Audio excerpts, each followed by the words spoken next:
Assalamualaikum warahmatullahi wabarakatuh. Perkenalkan, nama saya Siti Rahma Fauzia dari kelas 11 MIPA 3. Saya ingin menjelaskan materi tentang fungsi-fungsi APBN dan jenis-jenis pajak.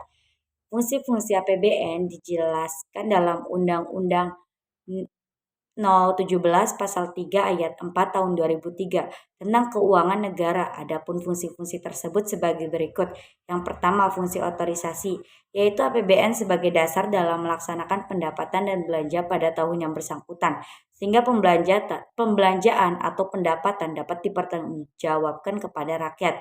B. Fungsi perencanaan, yaitu APBN dijadikan sebagai acuan atau pedoman untuk merencanakan berbagai kegiatannya pada tahun yang berjalan.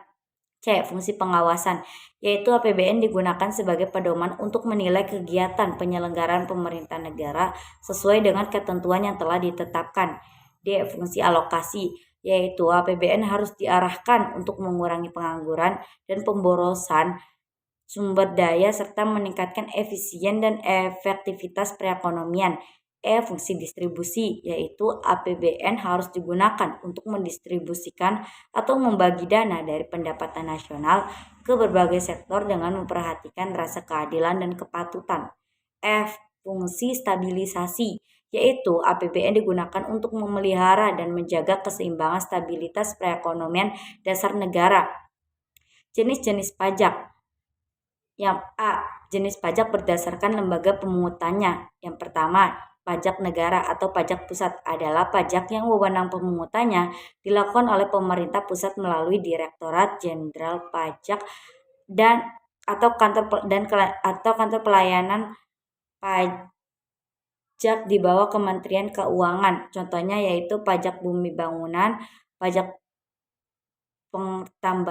pajak penghasilan, pajak pertambahan nilai, dan lain-lain. Yang kedua, pajak daerah adalah pajak yang wewenangnya pemungutannya dilakukan oleh pemerintah daerah, baik kabupaten atau kota maupun provinsi, yang hasilnya nanti digunakan untuk membiayai berbagai pengeluaran rutin dan pembangunan daerah. Pajak ini dibedakan menjadi dua, yaitu sebagai berikut. Yang pertama, pajak provinsi, yaitu pajak yang dipungut oleh pemerintah daerah tingkat 1. Contohnya pajak kendaraan bermotor. Yang kedua, pajak kabupaten atau kota, yaitu pajak yang dipungut oleh pemerintah daerah tingkat 2. Contohnya pajak penerangan jalan. B. Pajak berdasarkan sifat pajak.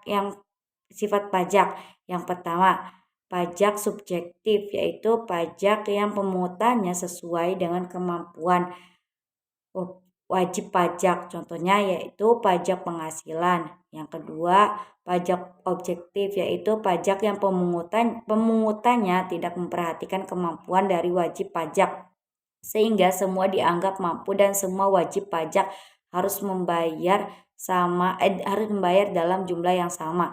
Contohnya, makan di restoran dikenakan pajak 10% dari jumlah biaya makan saat itu.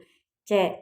Jenis pajak berdasarkan golongannya. Yang pertama, pajak langsung, yaitu pajak yang pembayaran beban pajaknya tidak dapat digeserkan dan dialihkan kepada pihak lain. Contohnya yaitu pajak kendaraan bermotor, pajak penghasilan, dan pajak bumi bangunan.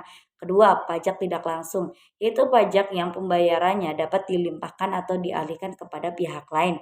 Contohnya yaitu bea materai, pajak pertambahan nilai, pajak penjualan barang mewah, dan cukai. Sekian dari saya.